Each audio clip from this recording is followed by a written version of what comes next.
Hi friends, तो कैसे हैं आप सब। उम्मीद करती हूँ बहुत ही अच्छे और बहुत ही स्वस्थ होंगे आप सब, और मैं भी बहुत अच्छी हूँ। तो गाइस, जैसा कि हम जानते हैं कि आज है जितिया त्यौहार, जो कि हमारे भारत देश में बहुत ही स्पेशल होता है माँओं के लिए।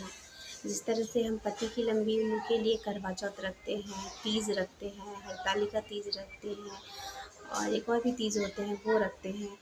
उसी तरीके से हम पुत्र की लंबी आयु के लिए जितिया व्रत रखते हैं। और ये बहुत ही स्पेशल इसलिए हमने कहा क्योंकि इसमें नियम ना बहुत ही अलग अलग होते हैं। सभी के यहाँ अलग अलग होते होंगे, पर इसमें बहुत ही सोच समझ के नियम किए जाते हैं। जैसे कि हमें कुछ काटना नहीं होता है, जैसे सब्जी वगैरह हम काट नहीं सकते हैं, और बहुत सारी चीज़ें कुछ तोड़ नहीं सकते हैं, ना धागा तोड़ सकते हैं, ना पत्ते तोड़ सकते हैं। बहुत सारी चीज़ें हैं जो हम तोड़ नहीं सकते हैं, और इसलिए हमें बहुत सारा नियम करना पड़ता है, सोच समझ के रहना पड़ता है कि कहीं कुछ टूट न जाए, कहीं कुछ कट न जाए। पूरे टाइम मतलब 24 घंटे तक हमें फास्टिंग रखना होता है, निर्जल एकदम। और ये ध्यान रखना पड़ता है कि कहीं कुछ गलती हमसे हो नहीं जाए। और उसमें चढ़ते भी बहुत सारी चीज़ें हैं, जैसे हमने कल नहा खा था, तो हमने उसमें तेल और खरी चढ़ाया था झुगनी के पत्ते पे, जिसे शायद तोड़ी भी कहा जाता है, ऐसे कुछ कहा जाता है उसे। हमारे बिहार में तो इसे झुगनी झुगनी बोला जाता है।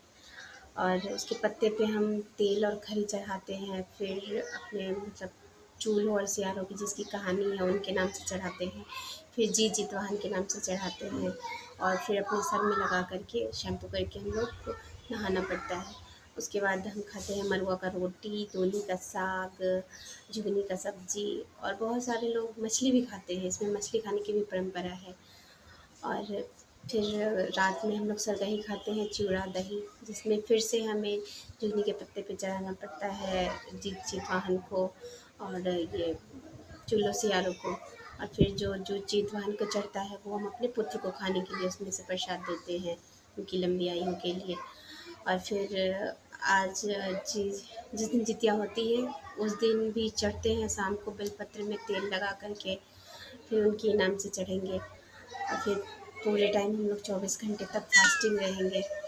और फिर कल जो भी मुहूर्त होगा उसमें आदमी को एक केराव, जितने जो आई मीन जिसके जितने पुत्र होते हैं उस हिसाब से वो केराव घुट करके बिना ब्रश ब्रश किए, और केराव घुटने के बाद ही व्रत खुलता है।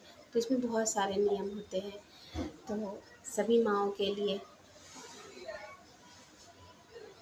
हैप्पी जितिया त्यौहार। धन्यवाद।